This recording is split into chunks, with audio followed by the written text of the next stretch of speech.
It's David from Freedom Founders. A lot of people think that I'm a bit of an outlier. What do I mean by that? Well, I mean, I'm a little bit different. I took a little bit of a different path. Maybe I got lucky, something like that, to be able to exit my clinical practice in dentistry some years ago and really be living my life the way I really love to live it today. But I'm not that much of an outlier. Here's what makes me maybe a little bit different. I just started early. I started early on two paths. While I was still in dental school, I bought my first real estate property and just continued to buy from there. Learned how to buy, learned how to negotiate, learned how to use the right kind of leverage. And 15 years later, while I was still in practice and needed to exit practice because of my daughter's illness, I was able to do so.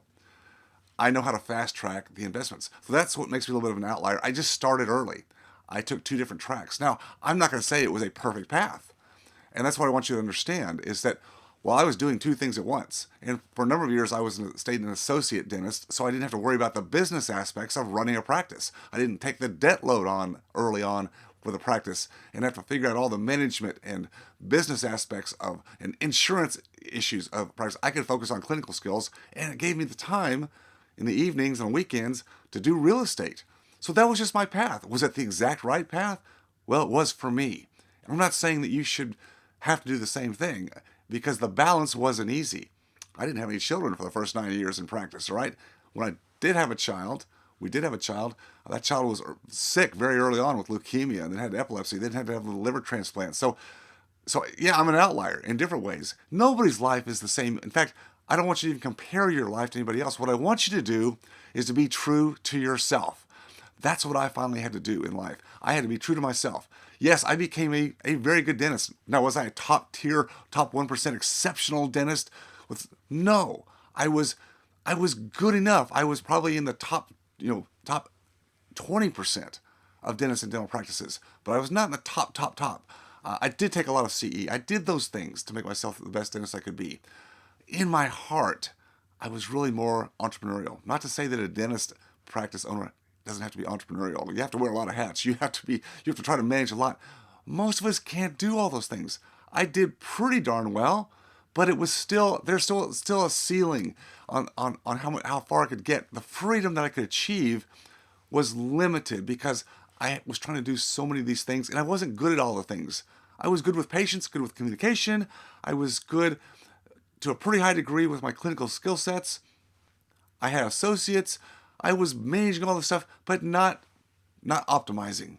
The real estate, on the other hand, was really being optimized. And I learned how to do it well and learned how to build that equity, that net worth, that passive cash flow really, really well. I was really more of an entrepreneur inside. So leaving clinical practice when I did, really for the sake of my daughter, nothing else, was a good thing for me because it freed me up to actually get to be my true self. And today I get to still solve problems, just like I did in dentistry. I solve people's problems, just like you do. But now I solve my colleagues' problems, and that is how do you exit practice? How do you build up enough passive cash flow, enough equity, enough wealth, sustainable, predictable, not with the ups and downs of the stock market? How do you do that so you can actually leave when you want to leave and know that you don't have to go back into practice again, like so many have to do? That's what I know how to do. I love what I do today. Dentistry was a great starting point for me. It was a very traditional path. I wonder how many of you listening right now are in dentistry because you took that same path because you thought, because society told you, because parents told you. Everybody said to be in a profession like dentistry or medicine or chiropractic or veterinary medicine was the place to be because you got respect and you could earn a great income. How many of you took that same path? And you look back today and you say, my gosh, the issues in health industry are being taken over by insurance, commoditization. Big corporate clinics are taken over. It's a different ball game altogether. Now, it doesn't mean it can't be good, but what if you had a plan B? What if you had something else that was building for you so that if that practice of dentistry just got to be no fun at all, or if, like for me, I needed to leave because of my family. I needed that freedom to be with my family more than I needed to be in the practice. What if you had that plan B? What if you got it started working now? What if I could show you how to get it done in 5 to 7 years, not 15 years like it took me the first time? What if you could do that? Yeah, that's what I'm talking about.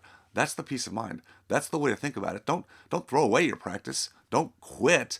But what if you had the ability, the right to quit, or just to practice the way you wanted to practice and not deal with all the insurance crap? Wouldn't that be something that would give you peace of mind, take stress off? Yeah, absolutely it would.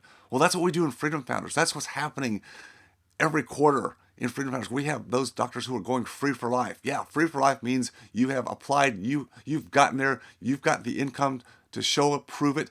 You don't have to practice anymore. Sell the practice. Do what you want to do. Give back. Mentor other people. Spend time with your family, for gosh sakes. Don't put it off till someday, because someday may never come. That is the realization I had some 12, 13, 14 years ago when I decided enough was enough of being chained to a practice, even though that practice gave me a good footprint, a good foundation for my family. It wasn't where I need to be for 30 plus years. And I'm glad I'm not there. How can I help you? Let us know. I'd love to talk to you.